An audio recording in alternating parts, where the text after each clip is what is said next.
जय हिंद दोस्तों, रक्षित खाना के चैनल में आपका स्वागत है। दोस्तों, आज के इस वीडियो में मैं आपके लिए 3 जानकारियां लेकर आया हूं। कौन सी 3 जानकारियां मैं आपको देने वाला हूं, सबसे पहले मैं आपको उसकी जानकारी दे देता हूं।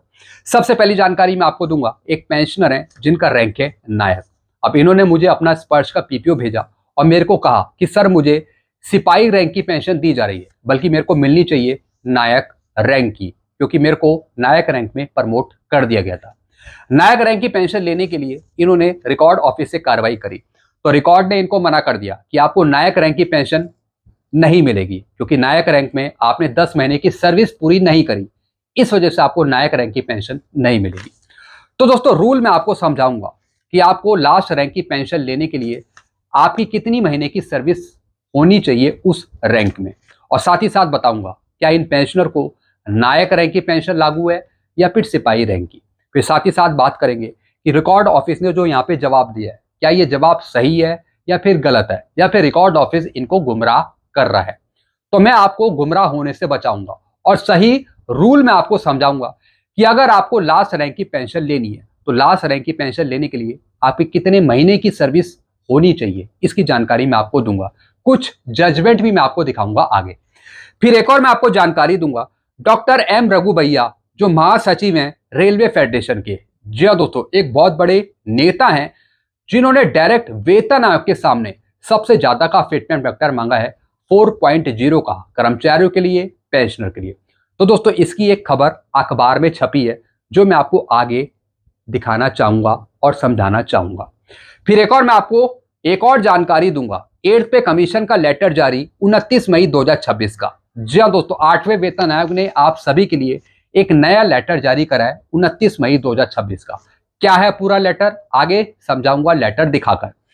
तो दोस्तों, बस यही 3 जानकारी हैं जिस पर मैं बात करूंगा, इसलिए वीडियो को आप शुरू से लेकर आखिरी तक देखिएगा। जानकारियों में आगे बढ़ने से पहले एक छोटी सी अपील मैं आपसे करूंगा, और अपील है चैनल सब्सक्राइब की। देखने में आए पेंशनर्स वीडियो तो देख रहे हैं, लेकिन अभी तक उनमें से कुछ पेंशनर्स ने चैनल को सब्सक्राइब नहीं किया। ऐसे कितने पेंशनर्स हैं? सिर्फ 35%, और कितनों ने किया है? 64%। तो मैं आपसे अपील कर रहा हूं, जितने पेंशनर्स ने अभी तक चैनल को सब्सक्राइब नहीं किया, तो वो पेंशनर फटाफट सबसे पहले चैनल को सब्सक्राइब कर लीजिएगा, और लास्ट में वीडियो देखने के बाद वीडियो को शेयर कर दीजिएगा, लाइक कर दीजिएगा और हाइप भी कर दीजिएगा, क्योंकि ऐसी जानकारियां आपको मिलती रहती हैं सही तरीके से। चलते हैं दोस्तों, जानकारियों में आगे बढ़ते हैं। सबसे पहली जानकारी मैं आपको दूंगा, एक पेंशनर है जिनका रैंक है एक्स नायक। अब इन्होंने मुझे अपना स्पर्श का पीपीओ भेजा और मेरे को कहा कि सर, मुझे सिर्फ सिपाही रैंक की पेंशन मिल रही है, बल्कि मिलनी चाहिए नायक रैंक की। दोस्तों, इनकी टोटल सर्विस है 15 साल 7 महीने।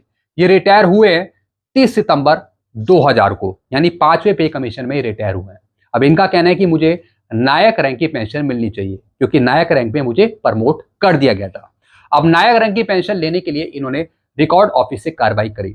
अब रिकॉर्ड ऑफिस ने इनको जवाब दिया। क्या जवाब दिया? It is intimated that you were promoted to the rank of naik on 2 August 2000।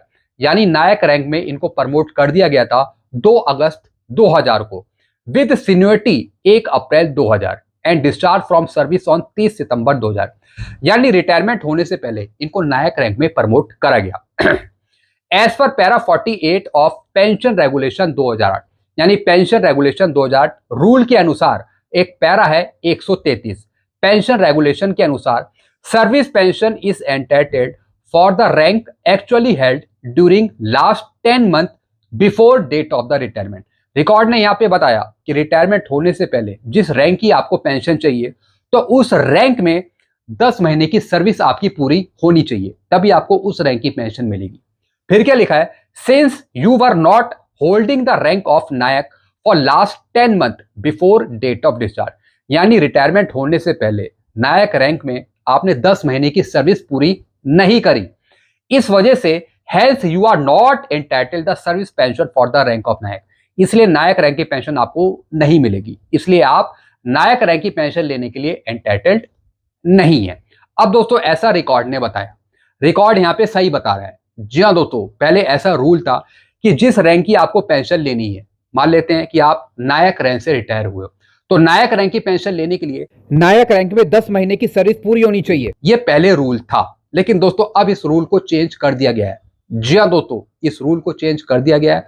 अब दोस्तों, अगर आपको नायक रैंक की पेंशन लेनी है, तो अगर एक दिन भी आपने नायक रैंक में होल्ड करा है तो आपको नायक रैंक की पेंशन मिल जाएगी। अगर 1 महीना भी आपने नायक रैंक में जॉब करी है, सर्विस में रहे हैं, तो दोस्तों फिर आपको नायक रैंक की पेंशन मिल जाएगी आफ्टर रिटायरमेंट। ऐसा मैं नहीं कहता हूं, ऐसा कोर्ट के ऑर्डर कहते हैं। जी हाँ दोस्तों, अब दोस्तों मैं आपको कुछ कोर्ट के ऑर्डर दिखाऊंगा, जैसे कि दोस्तों JWO भरत सिंह खटाना बनाम भारत सरकार। जी हाँ दोस्तों, कुछ कोर्ट के ऑर्डर हुए थे पहले। एक और दोस्तों यहाँ पे ऑर्डर है सहायक जजमेंट P गोपाल कृष्णन बनाम भारत सरकार का।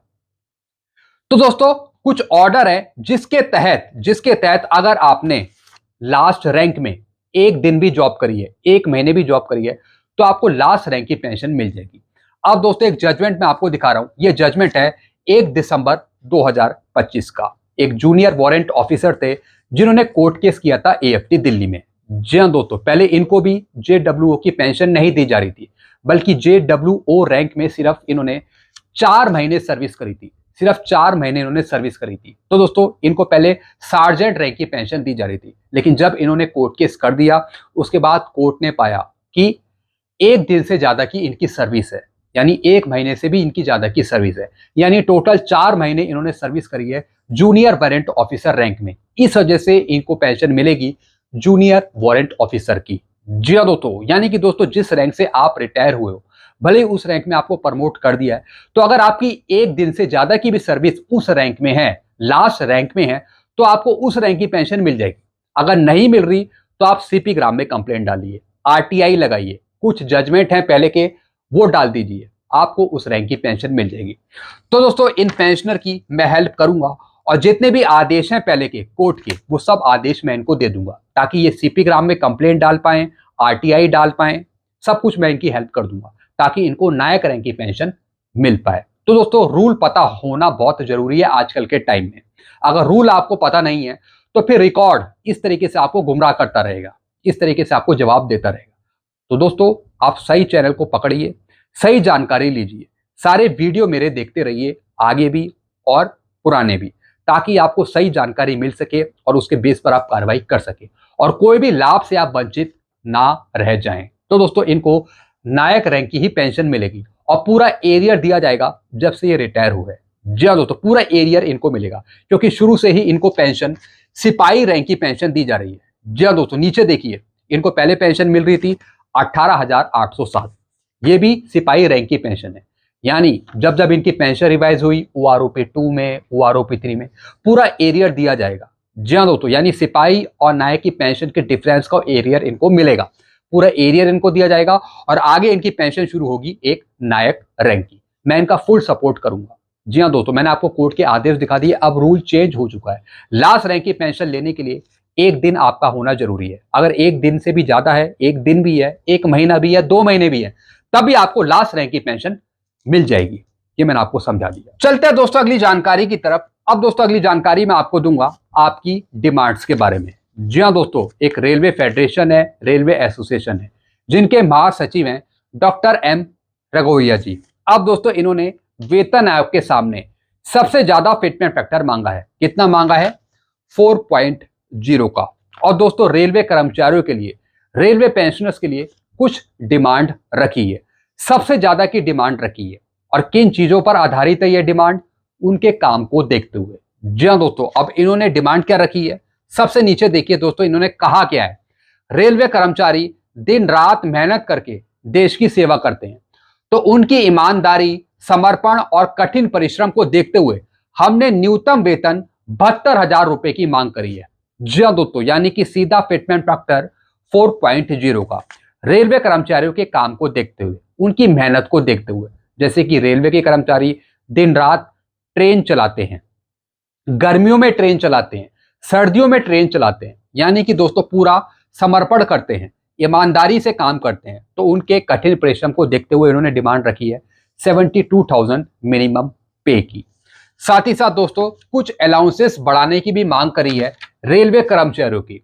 अब दोस्तों जिस तरीके से जो रेलवे के कर्मचारी हैं वो दिन रात मेहनत करते हैं, ठीक इसी तरीके से जो आर्म फोर्स के जवान हैं वो भी देश की सेवा करते हैं। ना वो दिन देखते हैं ना वो रात देखते हैं, लगातार वो बॉर्डर पे खड़े रहते हैं, पूरी दिनचर्या उनकी देश को बचाने में चलती है। तो दोस्तों जिस तरीके से रेलवे के कर्मचारी दिन रात मेहनत करते हैं, तो देश के जवान भी वो मेहनत करते हैं, तो उनको भी उसका फल मिलना चाहिए।